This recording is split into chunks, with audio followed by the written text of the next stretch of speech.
Hi, hello. It is Christmas Eve. My name is Stephanie and I'd like to talk to you today about autism and the holidays. So I was looking at topics to talk about today and a lot of them were very dreary or I don't know, just didn't really fit with the kind of idea of happy family time around Christmas.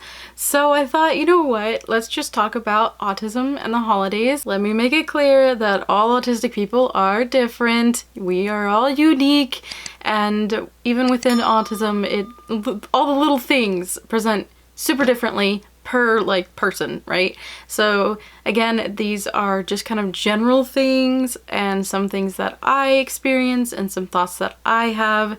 This doesn't necessarily mean this is how every person on the spectrum feels. The main categories that I see autistic people tend to fall in are basically the two extremes.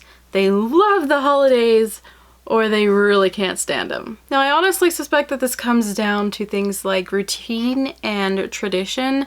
Some autistic people really might find the holiday season really comforting and they might love it because they have certain routines and certain traditions that they like to fulfill to be able to celebrate this time. And those who do fall into this category might be having an extra hard time this year with everything that's going on and all these changes, and they might not be able to do what they used to be able to do to really make that their Christmas or whatever other holiday that they might be celebrating. So that's definitely something to look out for if you know someone who's on the spectrum and they tend to really like Christmas or they like the holidays and this year might be different for them. You might check in on them because this can be really difficult and frustrating and scary for someone who this is kind of their time. They love this with the traditions and the routines and stuff like that. Now, I will note that it seems, regardless of neurotype, that Christmas and the holiday seasons tends to be a time where traditions are a big thing, where people tend to have to do certain things or have certain things with them or certain people, etc., to feel like they have properly celebrated and done their thing with their family. So if you are someone who falls into the camp of loving the holidays and this not being what it normally is and maybe not being able to do the things you're normally able to do to celebrate the holidays, don't be surprised if you find yourself agitated or upset for what seems like no reason. So for me personally, I know a lot of times I can get something rationally in my mind. I can understand, this is why this is happening and, this is why we can't go do this and blah, blah, blah. But for some reason, my mind will accept that, yes, that's a valid argument, it's rational, blah, blah, blah. But somewhere else, it just doesn't seem to really be accepted in my feelings or some other part of my mind. And so it's I get it, but it hasn't really gotten in here. I don't know if that makes sense. It's despite what should be reasonable, I still have these feelings and these reactions that don't align with what I think I should feel or how I think I should view things. If possible, I would suggest trying to do some of the things that you do enjoy doing that you can, maybe modified for the holiday season. This might work to help comfort some people. Some people, this actually might make it worse because it's not right, if that makes sense. So if you're trying to modify something to be able to still celebrate in a certain way that you're used to, this might actually cause a kind of a distress because it's not actually the same. So it kind of depends. Some people might be comforted by being able to do some of the things that they enjoy or maybe modify how they do those things, and some people that's just not a good idea. Maybe do the things that you don't have to modify. For those of you who are not good with the idea of trying to celebrate the holidays in the wrong way, you might just go ahead and try to engage in your special interest or do something otherwise that is fun and engaging for you so you can kind of pass this time in a good way at least and try again next year. I know that sounds a bit extreme, but for some people the level of attachment they have to their traditions and what exactly needs to be done to feel like they fulfilled those things is really, really important, and to try to do those things like different and they're just wrong, it can feel really anxiety inducing and just almost surreal, and it's just all wrong. So some people, you might just kind of skip this holiday season, if that makes sense, if it's going to cause you more distress to try to modify it. Then there are the people who would much rather the holidays be put on fast forward so they can get out of the situation as soon as possible. I tend to fall into this camp, except for usually once I get into being around family and we're doing our thing, I'm usually okay, but all the stuff surrounding that, I'm fine with it just going on by without me. Now this would be basically due to disruption of routine. So yes, holidays kind of have their separate thing, but you still have life, and especially like for me right now, I'm starting to establish a routine with my work. So trying to kind of disrupt that routine by Christmas stuffs and all the things, that can be a stressor. Sometimes it can make everything a lot louder and a lot more difficult to work with. So a lot of autistic people, when our routines are disrupted because we're having a holiday or we're supposed to be taking a break, those sorts of things can actually kind of be counterintuitive for us. One of the things that can really affect how this turns out for me is planning and notice ahead of time, so that I can kind of adjust. Maybe if I have internet work, for example, then I know maybe I have to do these things ahead of time instead of the time I'm used to doing them, because that's going to be occupied. And then knowing what we're doing with those plans can help me mentally prepare, like, okay, this is going to change. Do I enjoy change? Not really, but being able to know ahead and know as much as I can about what's going to happen ahead of time really helps me to be able to cope better and to mentally prepare myself. And even though I absolutely enjoy getting together with family, exchanging gifts, eating good food, playing games, all that jazz, I can still get overwhelmed easily, even though I'm enjoying being with everyone. It really is frustrating because it seems like if you're happy, then you shouldn't be overwhelmed, but that's not really how sensory processing works. That's not how autism works, unfortunately. In these kinds of situations, we have lots of people who might not normally be there because obviously extended family might come, etc. So there's a lot of people to try to get a read on.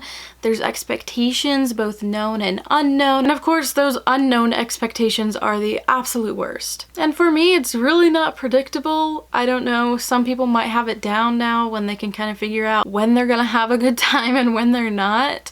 There have been times where we've done pretty similar things one year and the next, and one year I was just having the time of my life and everything was great and I didn't have a whole lot of issues, and then another year doing similar things and I'm just done all the time. It's frustrating because I wish I could just be like, oh, if I do X, Y, and Z, then I'll be totally fine. But again, that's not how autism works. One day I can be fine with noises and the next day those same noises at that same level are not okay. And I can take guesses as to why that is. I can try to figure out how to kind of reduce the different things happening to calm myself down, but some days it's just like that. It's like one time I'm okay with this and the next time I'm not, and that's frustrating for me just as much as it is for everyone else. And in these times where even though I want to be here, I want to have fun with everyone, I want to enjoy this, sometimes it just starts kind of building up.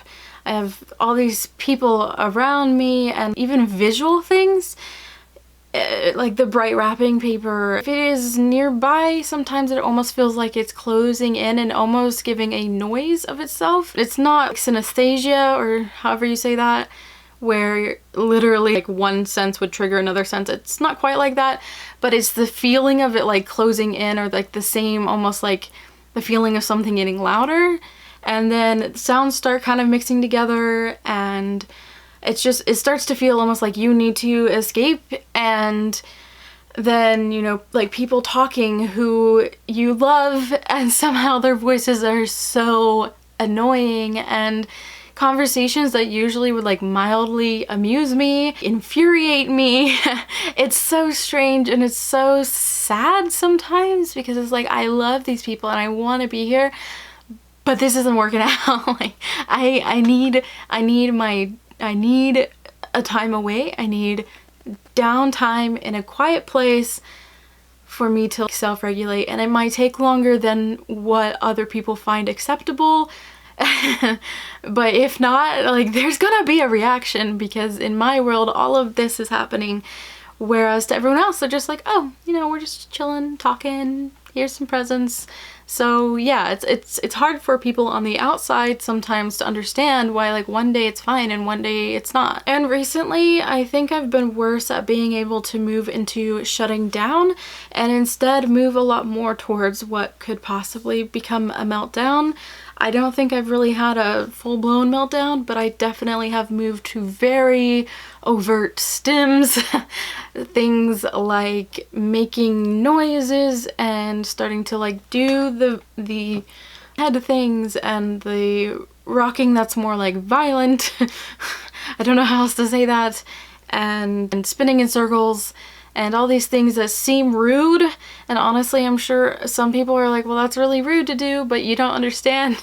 This is me trying to stay in this situation a few moments longer, because this might look rude, but what could come here in a minute if I don't do this is gonna be a lot more rude and unsightly, unseemly. I'll find the right word eventually. And this really makes me think about other families who have autistic family members who might not be able to reliably communicate, or who have children, and children, even speaking, non-speaking, tend to not really be able to put all those things into words. I mean, it's taken me to this point. I'm 26 years old and I'm just now starting to be able to kind of try to put these things into words. For parents looking on the outside, it might seem like your child is being disruptive or rude or things like that, and they can't tell you that as much as they love everyone here, we done. Because if I was a child, or maybe even myself at this age, and someone had told me to shush my sounds or stop my rocking, or even sometimes I'll like push against things, whether with my hands or my feet, and told me to stop doing that, reprimanded me for spinning, that would have absolutely escalated the situation 100%. Stimming sometimes can be a form of communication, not necessarily on purpose, but it's kind of like saying, there are certain stims for me especially that start happening when it's like, I am not going to be able to stay here in this situation much longer. I'm done, I'm over it, things are happening and I'm not really able to handle it, but I'm doing my best to stay here, but we've got like a minute. You know what I mean? So for someone to reprimand that and make you stop, or try to make you stop, is kind of saying like, I see you are in distress, I see you are communicating, and I'm telling you that because I don't like how this looks to other people, that your distress doesn't matter. That really can escalate a situation into meltdowns and worse behaviors that parents tend to talk about with their autistic children. It's basically like telling me I'm bad for trying to stay in this situation as long as I can, and I am past my limit, and you think that I'm doing something wrong and I'm bad because I guess some other people have feelings about the way I exist. And it's really just like throwing water on a grease fire. For those of you who have autistic family members, I want to be able to share this kind of stuff with you, because sometimes people think that not being able to stay at holiday functions for a long time, or needing breaks or whatever else, are signals somehow that we don't love you or we don't want to be there. We do love you and we do want to be there. And it breaks my heart that some parents and some family members truly believe that their autistic child is just like trying to ruin their life or ruin their fun. And whenever they go to family events or friends events, their child acts up and just ruins everything for them and they have to go home, our distress isn't about you. And I don't know how else to say that. Like, we're in distress. It's not because we want to ruin your life. We don't want to ruin your fun. We don't want to make people upset or sad or disappointed. It's not because we just want to get our way. We are in a state of distress because our way of being, our perception of the world and what we can handle is different than yours. And it's hard because a lot of people have family members who are not very understanding. They might be like, well, you need to discipline your kid more, or, you know, there's something so wrong with your kid, they need to go to an institution, or there's nothing wrong with them, you know, you just need to spank them. You know, stuff like that, or like, you know, Johnny needs to eat his green beans because when I was a kid, I had to eat grandma's green beans whether I liked them or not. Because the mentality is that is just a dislike. That your child is just capable of handling themselves and it's just a thing they just don't like and they want to do what they want to do. But that's just not true. We exist very differently, if that makes sense. So it is hard because as a parent or as family who are direct family members of an autistic person, you might hear these things and you might feel tempted to kind of try to, you know, appease your family that you're seeing for the holidays. But I do urge you to consider what you're doing, because whether your autistic family member can speak or they're considered high support needs or they're more like me who might have less support needs and can speak just fine, most of us, if not all of us, can tell when you're siding with people to our detriment, when you're isolating us and agreeing with negative things about us to appease your family members, and that's really hard for us. I would highly suggest you not do that. I know it's not easy to understand something you don't go through, because it's really hard for me to understand things that I don't go through, so I imagine for you it doesn't make sense, right? It doesn't make sense why people seem to be throwing fits over nothing and stuff like that, but there are reasons. And, you know, as a parent, it's really hard because you are gonna have to make the decision and try to figure out what things are, you know, bad behavior, someone just acting up, versus actually this is, you know, a sensory issue, this is an emotional regulation problem, these things are happening inside this child or this person that they can't control, and this is all too much. So to everyone, regardless of neurotype, take it easy on yourself. This time is pretty stressful. Even though we love to come see our family and get together and do all the things, we're going to again have to deal with people who view things differently than us and have opinions and might be passive aggressive about some things. And these things are common in families. That's why they always have that trope about the family dinner at Christmas or whatever just going horribly wrong because people get upset at each other. It's sadly reality. So whether you're autistic or not, take it easy on yourself. Remember that it's okay for other people to see things that you might think are very much wrong or inaccurate. It's okay. People are gonna think what they're gonna think. You're gonna think what you think. It's okay. And be sure to take some time. If you need to take a break, go to the bathroom. Find a dark room. I don't know. Take a break. It'll be okay. As for autistic people, things that you can bring to help you might be like stim toys or weighted items, like maybe a weighted blanket or a weighted vest to put on, or headphones or earplugs, things that you know are good at helping you get through sensory and stressful situations, or like high sensory, highly stimulating situations. things like that might help to make the holiday time and family time, etc. more bearable. Another thing is, if you're going to someone's house or something like that to go visit them, you might set a time that you are just like, hey, so I'm gonna leave at such and such time. That way you know that this stressful event, as much as you love everyone, isn't gonna last forever, and you know when it's gonna end, and your family is well aware that that is when you intend to leave. Or maybe, you know, I'm gonna leave after we finish opening presents or whatever it is. So that way, again, you kind of have an idea of when you have permission to leave the situation.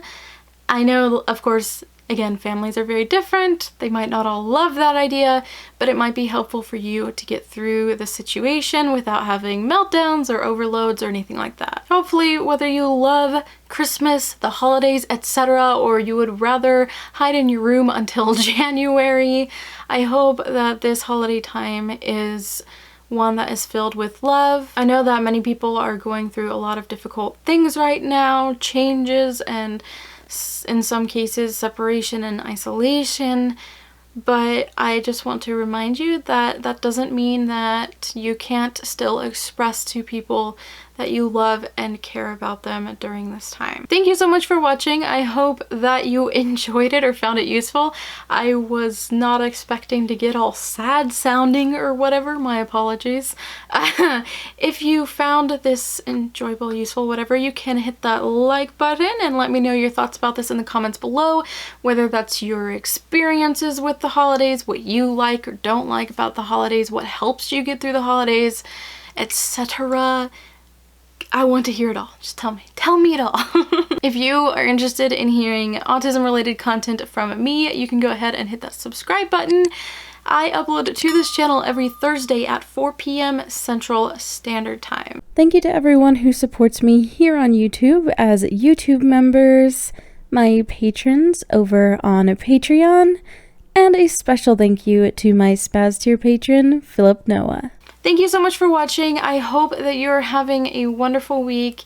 Merry Christmas on Christmas Eve. Merry Christmas Eve and Merry Christmas and happy holidays and all the things. And I will see you in my next video. Bye!